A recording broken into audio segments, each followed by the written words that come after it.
Before I get into the video, I want to start with an example. Have you ever played in a match where either one of your teammates or someone you're against just seems to play so in the moment? They just do the action, they don't seem to get fazed by a mistake that they make or something that doesn't go their way. They just seem to play so in the flow and head empty, fully immersed into the game they're playing. And this is something that a lot of athletes just strive to get into, and what really separates the top level players versus the players that just can't seem to get into a position where they just win comfortable in flow. And this is something that is not really talked about in the world of sports, but that it's one of the most determining factors when it comes to success in athletes. And it's just how effortless they seem to play the game. In this video, I want to talk about 3 ways that you can become more effortless into your game and how to get in that flow.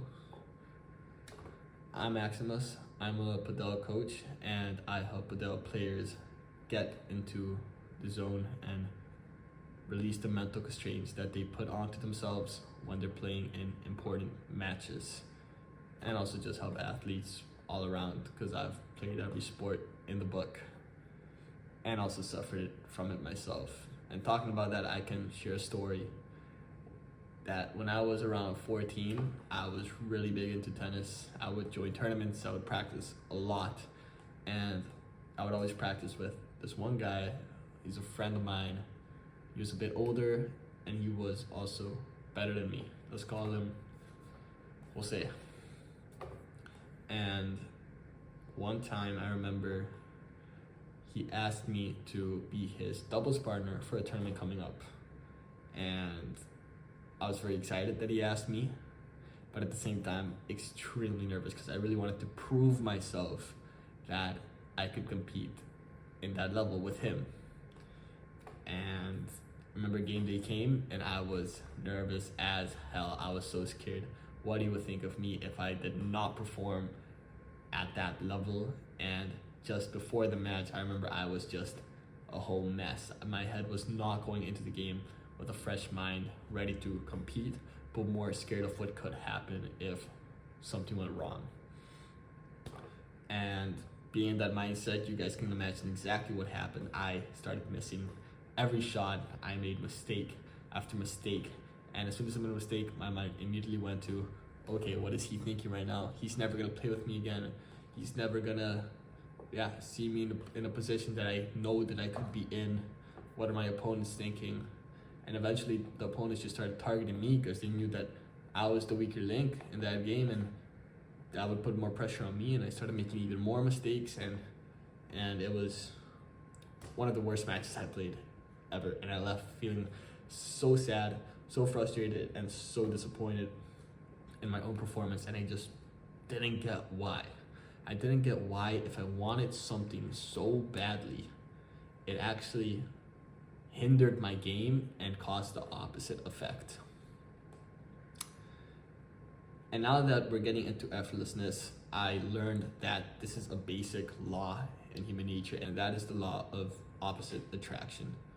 And that kind of just means that the more you want something, the more you go for it, the more you try to pull something towards you, the more it pushes itself back.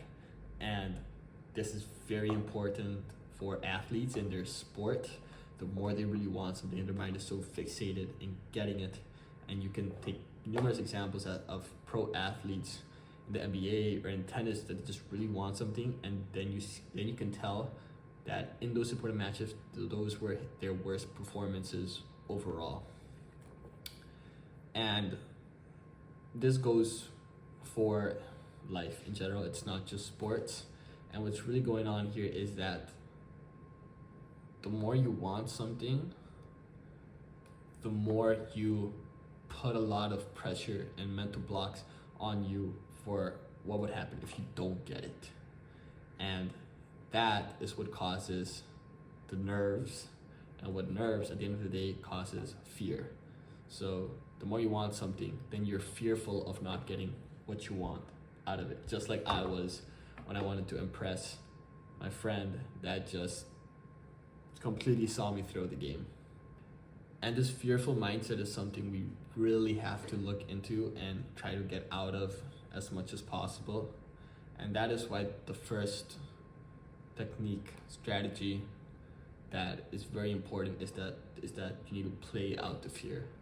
So pre-match, before you go into it and you're nervous, you have to exactly see what you're nervous about, because you're not nervous about playing in the World Cup. You're not nervous about playing in the important tennis padel match. What you're nervous about is what would happen if you lose that game. What would people think about you if you don't perform well?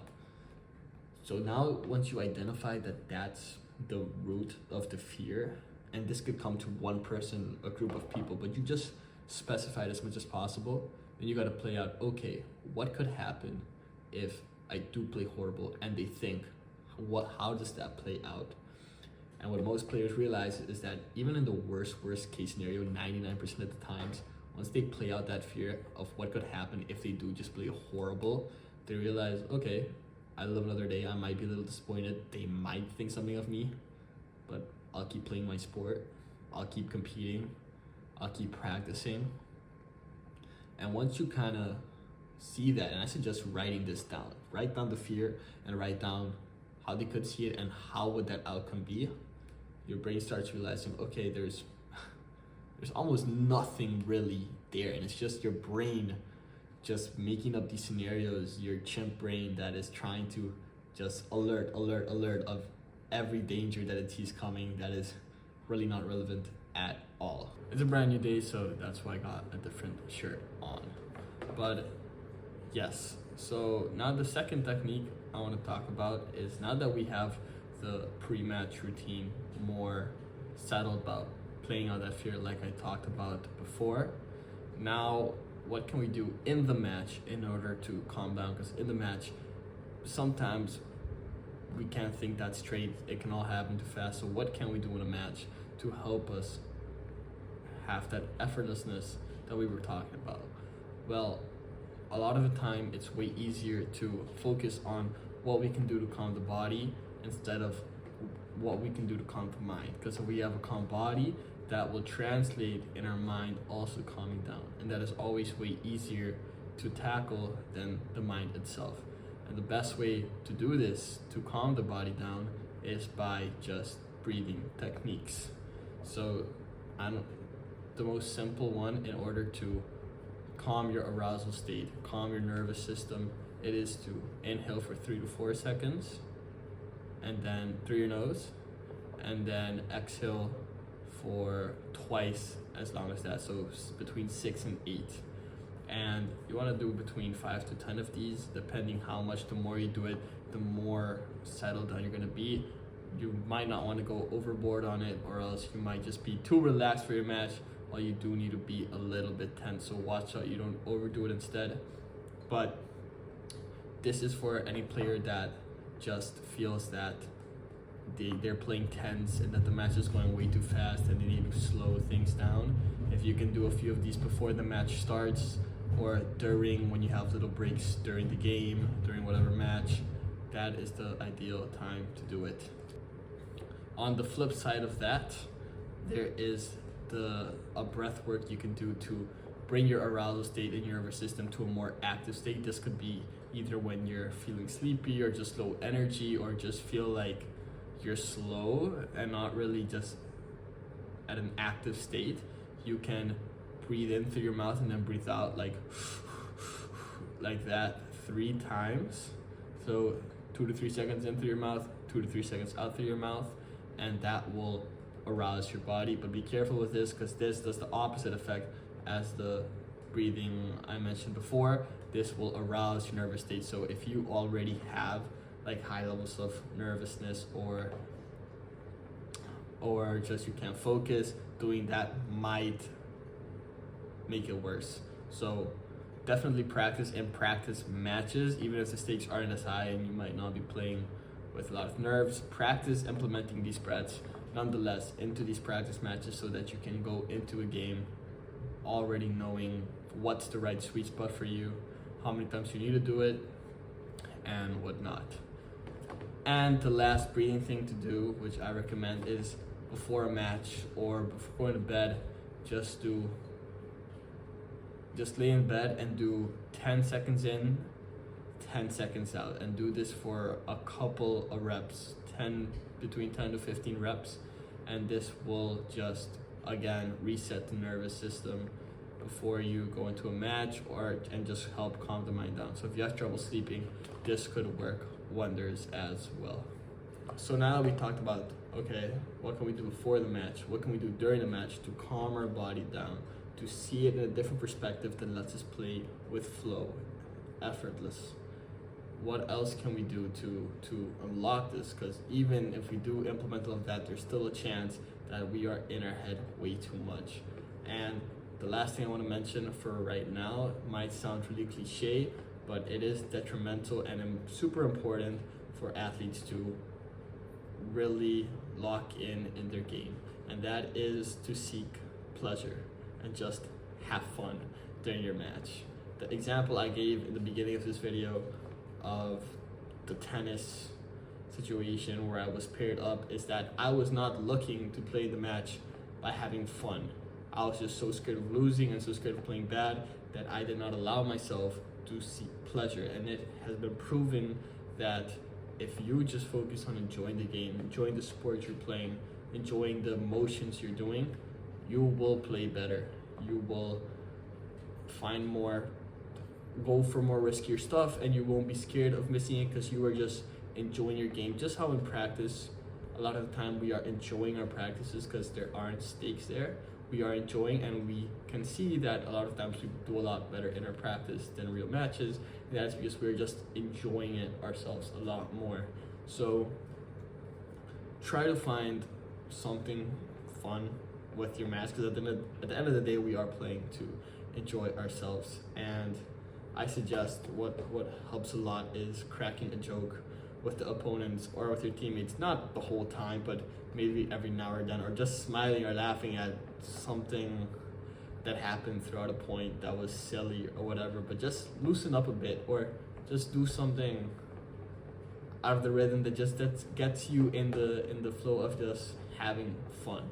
Of course, that does not mean you're not trying not to win and not be competitive, but still having a good balance of the two is extremely important. Alright guys, I hope you guys got some useful information from all of this, and make sure to implement this, because one thing is to know about this and just be aware of it, but then there's another thing of actually implementing the breathing techniques or the journaling to write down your mental, how you're feeling, what you're scared of. So I suggest really try to implement one thing throughout the video or next time you're on court as soon as possible, so that it stays fresh in your mind and that you can work on it and improve on it every step of the way. So once again, I'm gonna link down below of this video where you can book a call with us. It's absolutely free, so we can just talk to see where you're at in your mental game, in your sport, and see how we can help you break that barrier you're in so you can achieve full confidence and go into whatever you want to go into. So once again, thank you guys for watching, and I'll see you guys on the next one. Bye bye.